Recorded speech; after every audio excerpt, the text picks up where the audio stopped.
어떻게 하냐 이제 하는 문제가 나오는데 일단 힘의 구조는 대충 얘기를 했죠. 그다음 두 번째 제가 아까 이거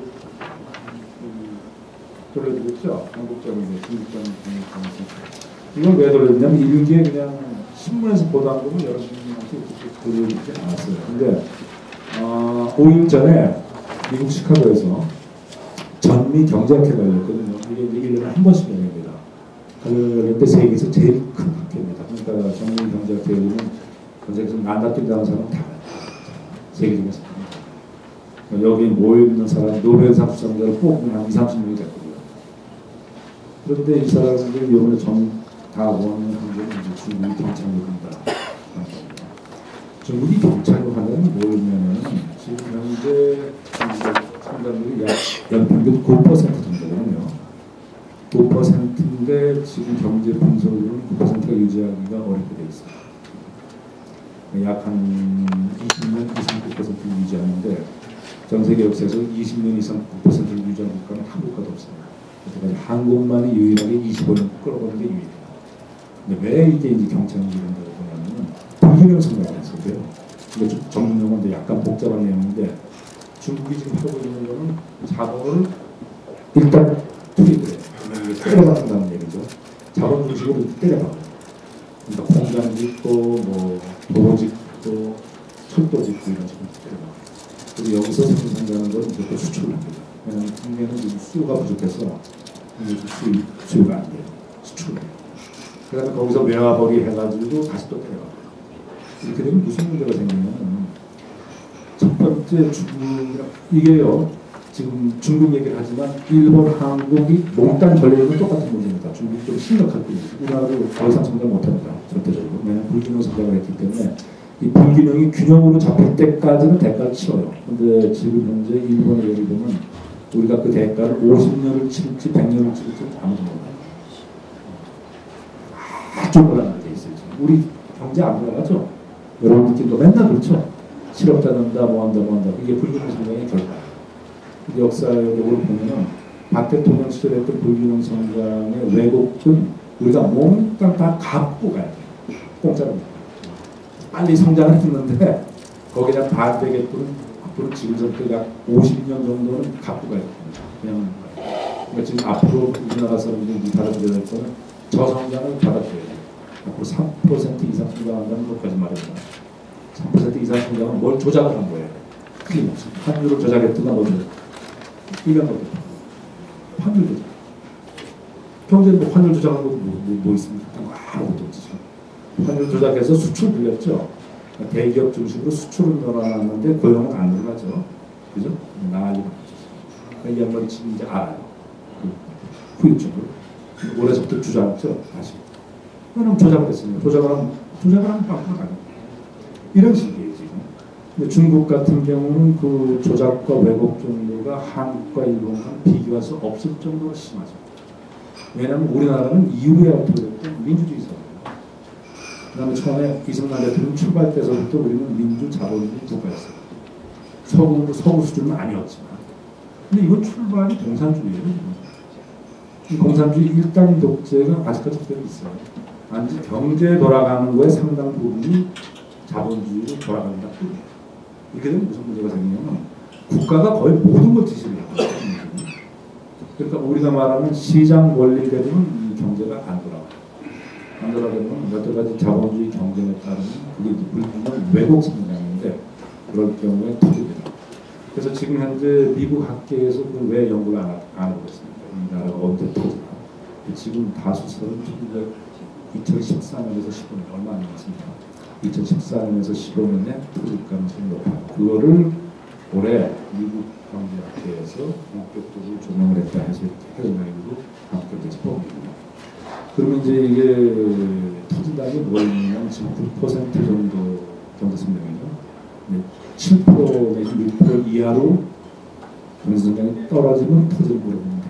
왜 그걸 터지는 거로 보냐면 중국이 이렇게 고성장을 하는 가장 큰 이유가 실업 문제 때문이에요. 지금 실업 문제가 얼마나 심각하냐면 중국 농촌이요. 농촌에 약 9억 5천만 명 정도가 있거든요. 근데 이 중에서 1억 5천만 명이 도시에 와 있어요. 근데 그걸 우리가 농민공이라고 합니다. 근데 그걸 왜 농민공이라고 하냐면 거주 이전에 자유가 없어요. 아까 지금 말씀하신 선생님도 북한에 거주 이전에 자유가 없다는데 중국도 거주 이전에 자유가 없습니다. 모든 게 호구제라고 해가지고 우리나라는 전혀 다릅니다. 그래서 농촌에 있는 사람이 도시에 못 가요. 그래서 거기서 불법으로 체류해요. 그 농민공이 약 1억 5천인데 이 사람들이 이제 샹하이나 북경의 제일 밑바닥 하루에 평균적인 하루 수입이 1달러, 2달러 갖고 생활하는 사람들. 이게 잠재 폭발적인 게 남아있다. 그러면 이 사람들을 빼면 약 농촌에 8억 명 정도가 있는데 놀라운 거는 지금 전 세계에서요. 애니어블 테리토리라는 개념이 있어요. 전체 면적 중에 우리나라 마찬가지 전체 면적 중에 경작이 가능한 농지가 몇 %냐 하는 게 굉장히 중요한 작품인데 세계에서 어느 나라가 제일 높은지 아십니까? 경작 가능한 면적의 비율이 제일 높은 전 세계에서 프랑스입니다. 그러니까 프랑스가 타고난 복이 있다는 게 바로 이거예요. 프랑스가 52%입니다. 전체 면적의 52%가 경작지예요. 프랑스가. 중국이 얼마인지 아세요? 11%밖에 안 돼요. 그러니까 저거는 태생적으로 굶는 나라예요.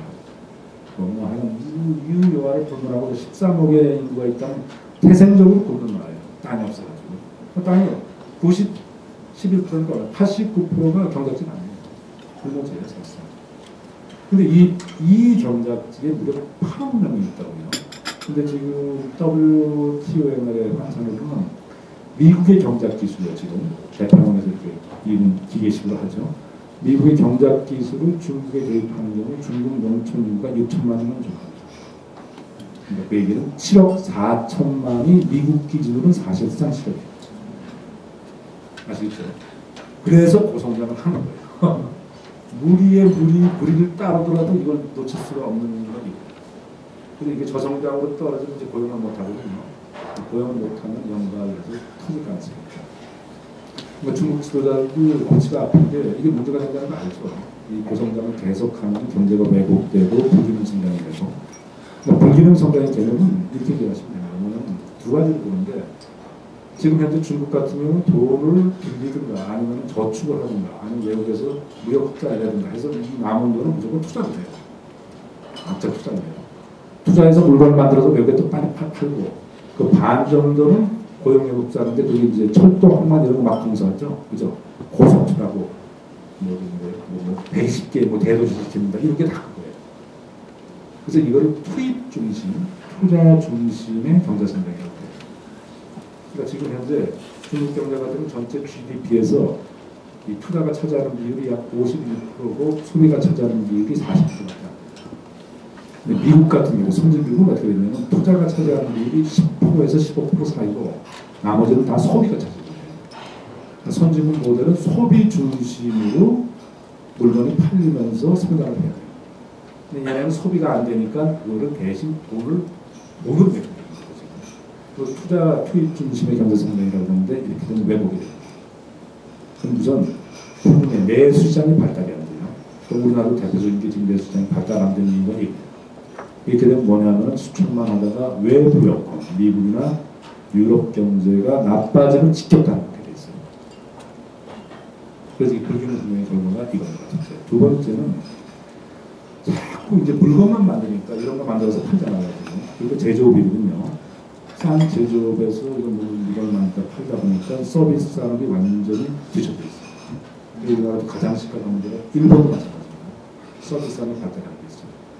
서비스 산업이 발달이 안 되니까 고용 확증도 안 되고 내수도 또 안 돼요.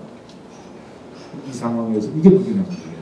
그러니까 제조업 중심으로 계속 성장을 했기 때문에 그러니까 이 서비스 산업 중에서 제일 중요한 게 금융산업이거든요. 금융산업이 일본, 한국, 중국은 뭐 말할 것도 없고 일본, 한국도 상당히 나쁘게 있습니다. 우리 수준에 비해서는. 그러니까 이게 불균형 성장이죠. 근데 이제 문제는 이런 식으로 제조업 중심으로 계속 물건을 꼽아내면 나중에 기업이 이득을 창출 못해요. 왜냐하면 이 제조업 중심으로 할 때 기술이 계속 들어와야 되는데 원래 일본조차도 남의 걸 뺏겨서 만드는 기술은 아주 탁월한데 원천 기술을 갖고 있는 경우는 거의 없어요. 전 세계의 원천 기술은 독일, 미국, 영국 거의 90%. 일본도 바로 이게 한계가 있기 때문에 임금은 계속 높아지는데 새로운 기술을 개발을 못하니까 기업이 어떻게 됩니까? 이익을 못 내죠. 그건 이제 디미니시 리턴이라는데 수학 채권의 문제. 이익률이 떨어지기 시작해요. 우리나라도 거기에 걸려 있는 거고, 일본이 가장 심각하게 걸려 있는 거고, 중국도 걸리기 시작해요. 그럼 이렇게 되면 가동률이 없어집니다. 더 이상 이 공장을 개발할 수가 없어요. 이게 다 축소돼요. 그래서 일본 기업들이 대부분 해외로 빠져나가죠. 그 이유가 이거예요. 임금이 안 와요. 그러니까 이 불균형 성장의 결과는 결국 이게 여기까지. 그러니까 이것 좀 말씀드립니다. 중국이란 나라가 정치적으로 물론이고 군사 이런 부분은 옛날에 여기 중국 박사님 오셔서 잘 설명을 들으셨을 거예요. 미국에 비해서 너무 나약합니다. 경제적으로도 이런 문제가 있기 때문에 우리가 중국에 대한 태도는 기본적으로 바꿔야 된다. 이게 이제 주장입니다.